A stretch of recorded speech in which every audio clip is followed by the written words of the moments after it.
Exercise 7.2 question number 8। ठीक है, देखते हैं ये वाला question.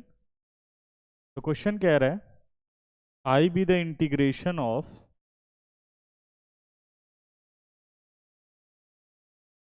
x into root 1 plus 2x square dx। ठीक है ना। अब क्वेश्चन में देखा जाए तो फंक्शन और उसका डेरिवेटिव क्वेश्चन में हमें नजर आ रहा है।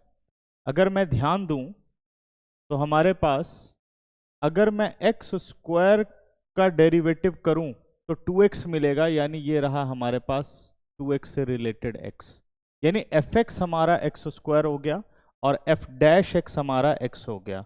fx हमारा x स्क्वायर हो गया और f डैश x हमारा क्या हो गया, x हो गया। तो बच्चों, जैसा मैंने बताया कि पहले के अगर आप सॉल्यूशंस देखेंगे, मैंने कहा अगर हमें इंटीग्रेटिंग फंक्शन मिल गया है, ठीक है ना, जैसे डिफरेंशिएट जिस फंक्शन को करना है अगर वो हमें मिल गया है और उसे हमें अब सब्स्टिट्यूट करना है, तो उसके साथ मल्टीप्लाई में, प्लस में, माइनस में, डिवाइड में अगर कांस्टेंट्स हैं तो आपको सबको सब्स्टिट्यूट कर देना है। ठीक है ना। तो मैं यहाँ सिर्फ एक्स स्क्वायर को पुट नहीं करूंगा, मैं यहाँ सब्स्टिट्यूट करूंगा पूरे 1 प्लस 2x स्क्वायर को, क्योंकि रूट के अंदर है तो अगर टी स्क्वायर पुट करें तो और बेहतर कैलकुलेशन बनेगी, इजी हो जाएगी मतलब कैलकुलेशन। तो अगर हम इसको सब्स्टिट्यूट करें, अब डेरिवेटिव देखिए, 1 का डेरिवेटिव 0 हो गया क्योंकि लेफ्ट पर हम विद रिस्पेक्ट टू x करेंगे। 2x स्क्वायर का डेरिवेटिव कितना हो गया, 4x dx, और t स्क्वायर का हो गया 2t, और साथ में हमने लिख दिया dt। अब dx की वैल्यू कितनी आ गई, dx is equal to 2t upon 4x dt। dx is equal to 2t upon 4x dt। Clear है, क्योंकि इंटीग्रेटिंग फंक्शन को हमने x से t में चेंज कर दिया है, तो इंटीग्रेटिंग वेरिएबल को हमें dx से dt में चेंज करना होगा। ठीक है ना। तो अब हमारी इंटीग्रेशन बन के आ गई, i is equal to x into square root की जगह हो गया हमारे पास टी स्क्वायर, और dx की जगह हमारे पास हो गया 2t और होल अपॉन 4x dt।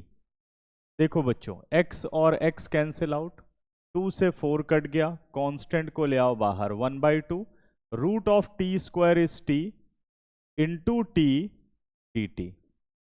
तो t इंटू टी कितना हो गया, t इंटू टी हमारे पास हो गया t स्क्वायर dt, और अगर मैं टी स्क्वायर का इंटीग्रेशन करना चाहूं तो हमारे पास कौन सा रूल है,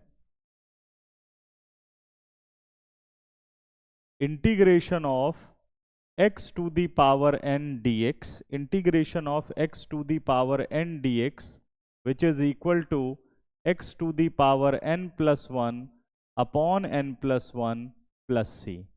तो इस फॉर्मूले के अकॉर्डिंग हम टी स्क्वायर को करते हैं इंटीग्रेट। ठीक है, तो ये आ गया 1 अपॉन 2 टी स्क्वायर का इंटीग्रेशन हो गया टी क्यूब बाई 3 प्लस सी, यानी n plus 1 upon n plus 1। Final answer 1 upon 6, और टी क्यूब की जगह अब मुझे रिप्लेस करना है तो आना होगा जहां पर हमने x को in terms of t substitute किया हुआ है।